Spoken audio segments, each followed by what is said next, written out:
Hey, what's up guys? This is Anthony from Anthony's Customs, and it's finally time to unbox the Halo 5 Xbox One.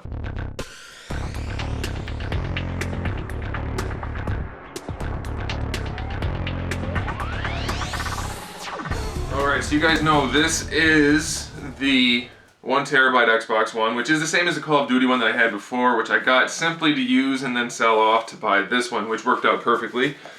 So I sold that Call of Duty one, and I got the one that is the good one, which is Halo. So let's open this thing up and see what is inside. I'm not entirely sure what we're getting in terms of DLC in this console. I think it's the Fetus Armor and then just everything else that came with the other version, but we will find out as we go. GameStop did have some DLC also, so I have to check into that, what that was. I haven't been paying attention because I don't really care that much. So here's the Steelbook, which is from the limited edition, or the collector's edition. I'm not getting the statue edition, by the way, yet, because I don't really need it at this point. I'll get it probably down the road when I'm able to get the statue for a little bit cheaper, because I don't need to keep getting the same thing over and over again in all these different bundles. So this is a really nice Steelbook, though, I have to say, despite the fact that it's empty. Really thick and has a real nice finish to it. It has that plasticky bit inside, nice and smooth, lots of detail on the inside with that kind of hexagonal pattern. Very cool looking indeed for the Steelbook, even though it's empty. And then we have, looks like Halo 5 Guardians full game download. Alright, 14 days Xbox Gold. Alright, we have some other stuff. This is Locke's order, Jameson Locke's order. And then in here we have our dossiers for Locke for the different teams, which I'll look at later. I'm not going to open that up right now. So those are our dossiers in a nice little baggie, kind of a cool little bonus item. And then this is our Metal Earth Guardian. That's what it looks like in the packaging. And I don't know if you guys are too familiar with the Metal Earth stuff, but it is particularly intricate, much more intricate than I thought it was going to be. Now it's not going to be super large, but if you look at the detail in each little plate, there's a lot of detail. So that's going to be kind of cool looking. Even though it's going to be very small, it's going to be pretty spiffy. This one's bent. Hopefully that's not going to really affect it too much, but still pretty cool. And then of course you have your little instruction sheet. Not little at all. Apparently there's a lot of work that goes into these things. That's your instruction sheet for that tiny little Metal Earth thing. But that looks pretty cool. I'll do that. I'll build that eventually and show you guys. Let's get that out of the way. Let's look at some good stuff. We also have our Fetus Armor, which I mentioned. So there's that. I don't know if I'll be wearing that. I'm not a huge fan of looking like a unicorn. But you never know. You never know. I've always loved, by the way, the Xbox packaging. The way they have all these separate inserts to hold everything in place just right. So cool. Alright, so now we have our power cord.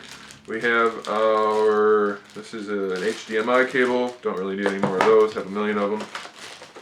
And we have our transformer or power block or brick, whatever you want to call that. All standard stuff, doesn't look different at all. We have our standard headset, doesn't look different at all either. So far, nothing special to look at. Saving the controller for just a second. Our instruction manuals.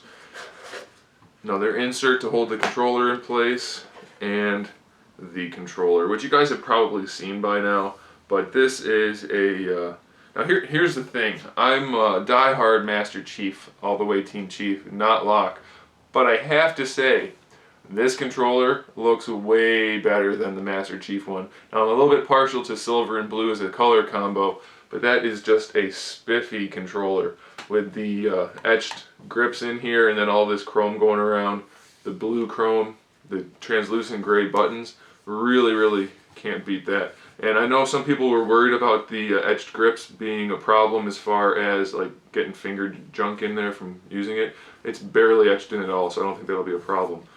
But this is nice. I'm real excited to use this. And this is the updated controller, by the way, for those of you that weren't sure about that. So the triggers are a little bit better. It's not the Elite controller, but still very nice. I'm really excited to use this.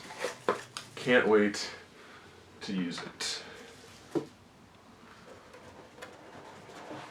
And we're getting to the console part. Lots of packing materials.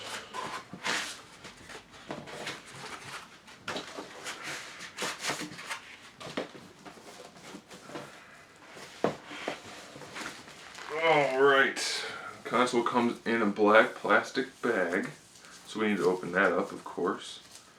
I always save all my packaging, so I have to be extra careful here. Probably don't need to do that, but I am a little bit OCD, just the tiniest bit. In case you didn't notice from my reviews. Alright, let's get that off. Some paper also. Wow, this thing looks way better than I even anticipated. I thought it was going to look cool, and I saw it before, and it looked cool. But they just really went to town with the amount of detail on that. All of these different etched parts with the blue chrome, the UNSC logo, and it just looks so nice. Really psyched about this. That side's pretty much standard. You get a little bit of the chrome there. The front pretty much looks like the rest of it. Nice hexagonal pattern going around the blue chrome. You have to get the HDMI logo sticker, whatever you want to call it, off of there, but that's still more of that kind of gunmetal color, so that looks cool. I really like the way they carried over some of the coloring into the vents, especially that blue chrome. This side we have some of those cool logos on there. Really nice looking console all the way around. Not too much to look at other than that, but still really, really nice. So I guess that'll do it for the unboxing. You guys have already heard the sounds before, so I don't need to do all that stuff. But after looking at it and having it in hand, if you're a little bit on the fence about it, I'm telling you, get one. They are awesome. They definitely look better than I thought they were going to. Even if you're not a Locke fan, this is a gorgeous console. It's not the kind of console that's really going to look too ugly, so if you keep it in your living room, this will be just fine. So there it is. I'm psyched. I have to go get this bad boy hooked up and turned on and see how much rust has built up on me after not playing for so long. So there it is, guys. Thanks for watching. Make sure you tune in. I'm going to be streaming Halo the night it launches, so follow that. Make sure you're there for that. It'll be fun. And make sure you subscribe to the channel so you can see all this other stuff that I'm doing too. Thanks for watching, guys.